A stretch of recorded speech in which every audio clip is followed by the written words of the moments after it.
Neçə igid canım verdi bu torpaqlar uğruna.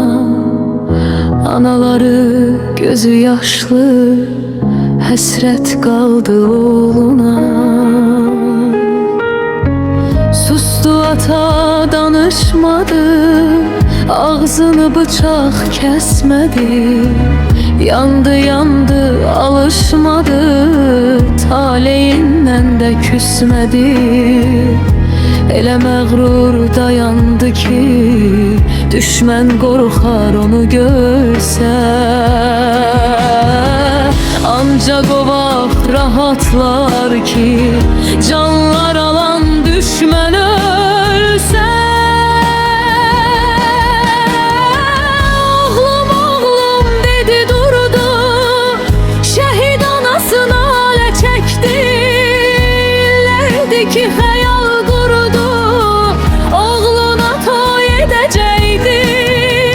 Bir güllə görünələr aldı, bir ömürə son vermədi tək. Ata ürəyinə yara saldı, ana saçını yoldu tek tek. Söndü getdi evin ocağı, kül olup sovruldu göğe. Tanrı bir de bu çırdağı çektirmesin bir özgeye.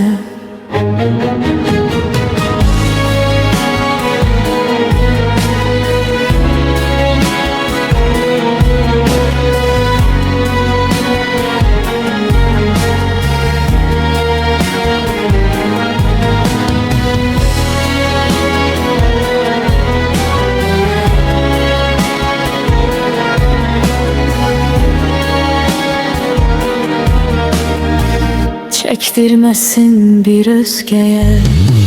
Oğlum oğlum dedi durdu, şehit anasına ələ çaşdı. İllərdi ki xəyal qurdu, oğluna toy edəcəkdi. Bir güllə görünələr aldı, bir ömürə son vermədi tək. Ata ürəyinə yara saldı, saçını yoldu tek tek. Söndü gitti evin ocağı, kül olup sovruldu göğe.